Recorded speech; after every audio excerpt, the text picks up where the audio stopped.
Hi అండి, అందరికీ నమస్కారం. Welcome to our channel. ఎలా ఉన్నారు అందరూ? బాగున్నారా? మేము కూడా చాలా చాలా బాగున్నాము. ఈరోజు మన వ్లాగ్ అయితే కంటిన్యూ చేసేద్దాం. ఇది వచ్చేసి ఈవినింగ్ వ్లాగ్ అనమాట. ఈ వీడియోని మీకు నచ్చినట్టయితే తప్పకుండా ఒక లైక్ చేయండి, షేర్ చేయండి, కామెంట్ కూడా చేయండి. ఈవినింగ్ అయితే ఇంకా మా పిల్లలు మధ్యాహ్నం స్కూల్కి వెళ్తారని చెప్పాను కదా, మార్నింగ్ వ్లాగ్లో.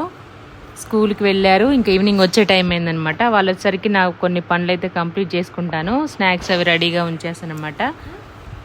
బస్సులో వచ్చేసరికి లేట్ అవుద్ది అనేసి ఈరోజు అయితే తీసుకొచ్చారు. ఈవినింగ్ నేను పిల్లల కోసం వెళ్ళినప్పుడు మా వారు నేను వంకాయలు వచ్చేసాయని మొత్తం కోసానమాట. చూడండి ఎన్ని వంకాయలు వచ్చాయో, ఎన్ని కేజీలు వంకాయలు ఇచ్చాయన్నమాట. ఆ 2 చెట్లు బయట ఉన్నవే ఫుల్గా వచ్చేసాయి అనమాట. వంకాయలు అయితే ఎప్పుడు కోసినా కనీసం 2-3 కేజీలకు ఎక్కువగానే కోస్తాను. చాలా మందికి ఇచ్చాను ఆల్రెడీ.